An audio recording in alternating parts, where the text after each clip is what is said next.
welcome. Good morning, all of you. Today we are going to start class 10th subject SST Political Science. Chapter number 2 चल रहा था हमारा फेडरलिज्म्स. इससे पहले की वीडियो मैंने पढ़ा था what is federalisms and features of फेडरलिज्म्स.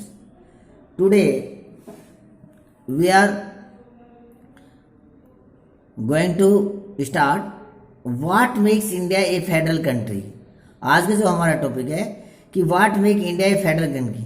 हम कैसे कह सकते हैं कि भारत देश एक यानी संघीय शासन व्यवस्था है. जो हमने फेडरल की जो 7 जो फीचर्स के बारे में डिस्कशन किया था उसमें देखते हैं कि क्या वे 7 जो फीचर्स है क्या वे इंडिया के ऊपर वे लागू होती हैं और कैसे हम इंडिया को एक फेडरल कंट्री कहते हैं. तो देखिए जैसे इसमें बताया कि we have the earlier seen have the small country like the Belgium and Sri Lanka face so many problem of the managing diversity कि what about a vast country like the India with so many language religious are and region what are the forest sharing arrangement in our country. जैसे देखिए आपने chapter number 1 में power sharing के बारे में अध्ययन किया था कि बेल्जियम और श्रीलंका के बारे में. तो उसमें किस प्रकार से बेल्जियम ने तो एक समझदारी का काम किया और पावर शेयरिंग किया लेकिन श्रीलंका नहीं किया. लेकिन इंडिया जैसे इतने बड़े विशाल देश के अंदर अगर तो बहुत ज़्यादा डाइवर्सिटी है. अगर यहाँ पर हम पावर शेयरिंग नहीं करेंगे तो हमारे श्रीलंका जैसी स्थिति हो सकती. लेकिन हमारे इंडिया ने ऐसा नहीं किया. हमारे इंडिया ने पावर शेयरिंग की. Let us begin with the constitution. India as the emerge and the independence nation after the painful and the bloody partition soon after the independence.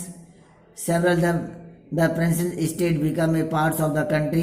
The constitution declared India as a union state, although it did not use the word federation. The India union based on the principles of the. देखिए जो भारत देश को जो स्वतंत्रता मिली जो आज़ादी मिली ना वे एक बड़ी खुशी का टाइम भी था और एक पेनफुल भी था. पेनफुल क्या था क्योंकि ब्लडी पार्टीशन यानी एक रक्त रंजित पार्टीशन हुआ. देश के टुकड़े हो गए. भारत और पाकिस्तान बन गए. खुश दुख तो इसलिए हुआ ब्लडी पार्टीशन इसलिए कहते हैं कि देश के टुकड़े हो गए. हिंदू मुस्लिम धर्म के आधार पर बांट दिया. खुशी इसलिए है कि अंग्रेजों से हमने स्वतंत्रता प्राप्त की. तो भारत देश में जो स्वतंत्रता हुई एक बड़ी ही रोचक घटना है. अब इसमें देखते हैं हम नेक्स्ट देखते हैं. Let us go back to the 7th feature of the federalism mention above. We can see that the all these are features applied to the provision of the Indian Constitution. The Constitution originally provided for a 2-tier system of government. The Union government or what we call the central government represented the Union of the India and the state government. Later a 3rd tiers of the federal was the added in the form of the panchayat and the municipal as in the federal. These different tiers and the separate jurisdiction. The Constitution clearly provided a threefold distribution. The distribution of the legislation powers between the union government and the state government. Thus it the contain 3 list. अब देखते हैं कि हम इसमें क्या कि अब हमने जो फेडरल की जो 7 जो फीचर्स पढ़ी है 7 फीचर्स के बारे में पढ़ते हैं. उसके बारे में हमारा जो कॉन्स्टिट्यूशन बना तो हमारा जो देश है पहले भी रजवाड़ों में बटा हुआ था. देशों का जब हमारे देश में शासन व्यवस्था है उसको चेंज किया गया. अर्थात पहले मोनार्की शासन व्यवस्था थी रियासत में बटा हुआ. फिर उनको हमारा एक यूनियन बनाया संघ बनाया और हमारे 2 tiers 2 सरकार के 2 स्तर बनाए और साथ में हमारा तीसरा पंचायत राज भी स्तर बनाया.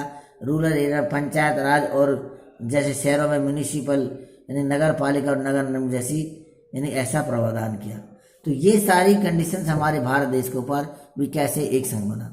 अब देखते हैं हमारा भारत जो देश है इंडिया है वे कैसे फेडरलिज्म कंट्री है. उसकी कुछ फीचर्स हैं.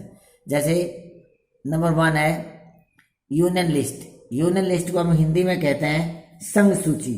अब देखिए कुछ हमारे यहाँ पर पावर्स को डिवाइड किया है क्योंकि जैसे भी हम बात कर रहे थे बेल्जियम और श्रीलंका में तो इंडिया में किस प्रकार से पावर्स को डिवाइड किया गया पावर शेयरिंग किया गया है पावर्स को कैसे बांटा गया है. जैसे सबसे पहले हमारी लिस्ट देखते हैं. There are the 3 types of the list. यहाँ पर 3 लिस्ट है यूनियन लिस्ट स्टेट लिस्ट और कॉन्कर लिस्ट. तो 1 बाय 1 करके हम डिस्कस करते हैं. आइए नंबर 1 है union list.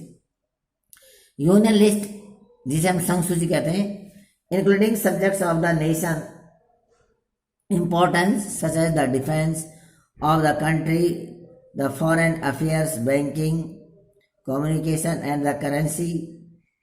They are including in this list because we need a uniform policy on these matters throughout the country. The union government alone can make law relating to the subject mentioned in the union list. Union list माने संघ सूची। हमारे देश में powers को बांटी जिसमें बताया पहले संघ सूची है। संघ सूची में यूनियन लिस्ट में कुछ सब्जेक्ट हों, जैसे डिफेंस है, रक्षा संबंधित है ना, उसके बाद फॉरेन अफेयर्स, विदेशी मामले, बैंकिंग की संबंधित है, कम्युनिकेशन से है, करेंसी मुद्रा से, ये सारे जो सब्जेक्ट्स हैं ये यूनियन लिस्ट के अंदर आते हैं। और इसके ऊपर the union government alone, union government को ही हम सेंट्रल गवर्नमेंट भी कहते हैं, जिसे हम कहते हैं गवर्नमेंट ऑफ इंडिया, वार्षिक। इस पर जो कानून बनाने का जो अधिकार है वो किसका है? यूनियन गवर्नमेंट का, सेंट्रल गवर्नमेंट का, गवर्नमेंट ऑफ इंडिया का। सेकंड जो हमारी है वो है स्टेट लिस्ट। स्टेट लिस्ट को कहते हैं राज्य सूची। स्टेट लिस्ट को क्या कहते हैं? राज्य सूची। Content subject of the state and the local importance such as the police, trade, commerce, agriculture and the irrigation. The state government alone can make laws relating to the subject mentioned in the state list. Second जो हमारी थी state list, state list के अंदर इसे राज्य सूची कहते हैं। इसमें कुछ स्थानीय महत्वपूर्ण जो सब्जेक्ट आते हैं विषय, जैसे पुलिस है, ट्रेड व्यापार है, कॉमर्स है, कृषि है और सिंचाई है। ये सभी स्टेट गवर्नमेंट आता है और इसमें स्टेट गवर्नमेंट इसके ऊपर मेकिंग ऑफ द लॉ, कानून बनाने का अधिकार किसको है? स्टेट गवर्नमेंट को है, सेंट्रल गवर्नमेंट को नहीं। थर्ड है हमारी कॉन्करेंट लिस्ट। कॉन्करेंट लिस्ट को हम बोलते हैं समवर्ती सूची। कॉन्करेंट लिस्ट को क्या बोलते हैं? समवर्ती सूची। Including subject of the common interest to the both the union government as well as the state government such as the education, forest, trade, union, marriage, adoption and the succession. Both the union as well as the state government can make law on the subject mentioned in this list. If their law conflict with each other, the law made by the union government will prevail. Concurrent list जिसे समवर्ती सूची से कहते हैं। समवर्ती सूची के अंदर अगर हम सब्जेक्ट्स को इंक्लूडिंग करते हैं तो यहाँ पर कुछ सब्जेक्ट्स है, जैसे एजुकेशन है, शिक्षा है, फॉरेस्ट जंगल, ट्रेड यूनियन है ना, मैरिज है विवाह है, अडॉप्शन है उत्तराधिकारी, सक्सेशन, अडॉप्शन माने गोद है, सक्सेशन उत्तराधिकारी है। Both the union and as well the state government can make law. इसके ऊपर कॉन्कर्ड लिस्ट के ऊपर जो सब्जेक्ट हैं, कौन से सब्जेक्ट? जैसे एजुकेशन है, फॉरेस्ट है, trade, union, marriage, adoption, succession, इन सब्जेक्ट के ऊपर कानून बनाने का अधिकार बोथ, दोनों, अर्थात union government means central government को भी और स्टेट गवर्नमेंट को भी, दोनों को ही कानून बनाने का अधिकार है। लेकिन if their law conflict with the each other, अगर दोनों में किसी प्रकार से कन्फ्लिक्ट हो जाए, झगड़ा हो जाता है, मनमुटाव हो जाता है, कानून बना, that law made by the union government will prevail. तो जो हमारी गवर्नमेंट ऑफ इंडिया है, यूनियन गवर्नमेंट है अर्थात सेंट्रल गवर्नमेंट है, सेंट्रल गवर्नमेंट का नियम माना जाएगा। अर्थात फाइनल डिसीजन किसका होगा? Government of India, that is called the union government, संघीय सरकार का माना जाएगा। तो इस प्रकार से उसको कॉन्करेंट लिस्ट के अंदर बताया गया। नेक्स्ट हमारा what happen about that do not fall in any of the three lists or subject like the computer software that come up after the constitution was made. According to our constitution, the union government has the power to legislate on the residency subjects. Residency subject को हम जैसे विविध जो subject है उसने कहा कि ऐसे सब्जेक्ट जो हमारा देश जब स्वतंत्र हुआ या हमारा जो कॉन्स्टिट्यूशन जब अस्तित्व में आया, कॉन्स्टिट्यूशन बना, लेकिन उस समय कोई सब्जेक्ट नहीं थे, तो उस सब्जेक्ट को कौन सी लिस्ट में रखा जाएगा? जैसे फॉर एग्जांपल कंप्यूटर सॉफ्टवेयर, कि कंप्यूटर सॉफ्टवेयर उस समय नहीं था जब हमारे देश के अंदर यानी कि हमारा कॉन्स्टिट्यूशन स्टेबल हुआ। तो ऐसे सब्जेक्ट को हम उसको रेजिडिस्ट्री सब्जेक्ट में, रेजिडिस्ट्री लिस्ट में रखेंगे, जिसके ऊपर कानून बनाने का जो है, लॉ मेकिंग का राइट है, किसको है? सेंट्रल गवर्नमेंट को। यूनियन गवर्नमेंट को, स्टेट गवर्नमेंट को नहीं है। किसको अधिकार है? सेंट्रल गवर्नमेंट को। तो we noted above that most the federation that are the formed by the holding together do not go equal power to it the constitutes unit. Thus all states in the Indian Union do not have the identical power. Some states enjoy special state, Jammu and Kashmir its own constitution. जैसे पुराना होता है जम्मू और कश्मीर का स्वयं का संविधान है। अब जैसे उसमें कुछ चेंज हुआ है कि हमारा जो जम्मू कश्मीर है उसके ऊपर एक यूनियन टेरिटरी बना दिया है और इंडिया का उसका अधिकार हो गया। तो पहले बताया ये many provisions of the Indian constitution are not the applicable to the state without the approval of the state assembly. Indian who are the not permanent residents of the state, कह रहा है जम्मू कश्मीर में लोग परमानेंट नहीं रह सकेंगे, उनका कोई संविधान, जम्मू कश्मीर स्वयं का संविधान है, वे इंडिया के कॉन्स्टिट्यूशन को नहीं मानते, उसे बताया गया। ईच बाय लैंड और the house share the similar space provision existing of the some other state of the India is the as well. कह रहे कुछ स्टेट्स हैं जिनको यानी कि स्पेशल स्टेट का यानी प्रोविजन दिया गया है, जैसे जम्मू कश्मीर को है।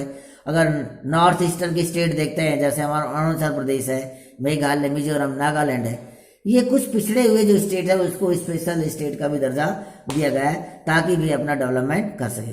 लेकिन जम्मू कश्मीर को आपको पता है कि अभी जम्मू कश्मीर जो हमारा जो एक कंट्री का जो एक हमारा पार्ट्स है उसको अब एक यूनियन टेरिटरी घोषित कर दिया गया है। और पहले जो उसमें रूल रेगुलेशन थे कि भाई वहाँ पर कोई अपना जमीन नहीं कर सकता, रह नहीं सकता, स्वयं का उनका कॉन्स्टिट्यूशन होगा, तो अब उसमें कुछ चेंजिंग कर दिया गया है, इंडिया के ऊपर उसका अधिकार होगा। There are some units of the Indian Union which enjoy very little powers. There are the areas which are the no small to become and the independent state but which could not be the merged with any of the existing states.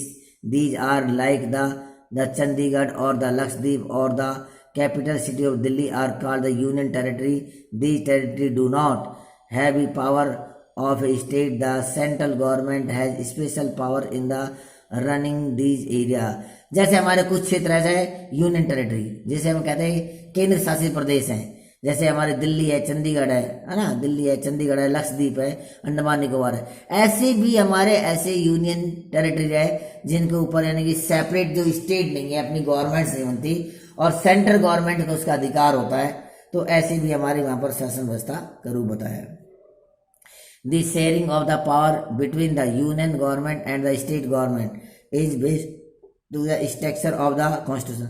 कि ये हमारे संविधान के अनुसार ही powers को divided किया है central government और स्टेट गवर्नमेंट में। It is not easy to the make the change to this power sharing arrangement. The parliament can not on its own change this arrangement. Any change to it has to be first passed by both house of the parliament and list 2/3 majority, then it has to be the ratified by the legislature of at least half of the total state। कह रहे कि अगर कोई भी हमारा कानून बनता है तो किसी एक हाउस के द्वारा नहीं होता, क्योंकि पार्लियामेंट्स के हमारे जो दो हाउस है, सदन है, लोकसभा और राज्यसभा, उसके द्वारा 2/3 के द्वारा उसमें कानून को पास किया जाता है, जिसको हम पहले बिल बोलते हैं। बिल को पास करने के बाद में फिर उसको इम्प्लीमेशन किया जाता है, लागू किया जाता है। ये नहीं है कि कोई सिंगल बॉडी उसको लागू नहीं कर सकता। This judiciary play and the important role in the overseeing is the implementation of the constitution provision and the procedures in case of any disputes about the division of power. The High Court and the Supreme Court make a decision. The Union and the state government have the power to raise resources by the levying taxation in order to the carry on the government and the responsibility assigned to each of them। कह रहा कि हमारे देश में साथ में judiciary system भी है, न्याय व्यवस्था भी है, कि न्यायपालिका भी है। ऐसा नहीं है कि अगर कहीं पर डिस्प्यूट हो जाता है कोई तो कन्फ्लिक्ट हो जाता है, तो उनका सॉल्यूशन करने के लिए जुडिशरी बनी है। तो जुडिशरी को भी क्या है, एक पावर्स दिए। तो इसमें क्या है कि कैसे फेडरल है कंट्री है कि किस प्रकार से हमारी पावर्स बटी हुई है।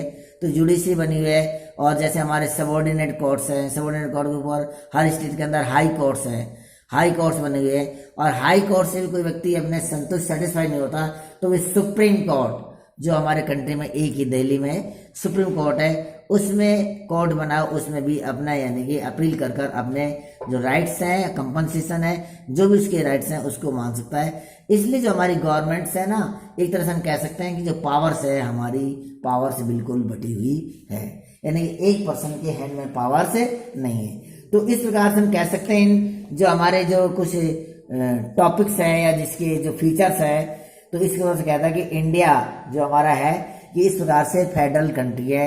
ऐसे हमारा इंडिया जो है ना एक फेडरल कंट्री है, अर्थात पावर्स जो है हमारी बटी हुई है, किसी एक पर्सन के हाथ में नहीं है। और पावर्स जो बनाने का जो अधिकार है वे भी लेजिस्लेचर को है, और उसमें भी जो 2 हाउसेज है, लोकसभा और राज्यसभा, उनकी सहमति से ही कानून का पास किया जाता है। तो ये था आज के हमारा की जो video, what makes India a federal country.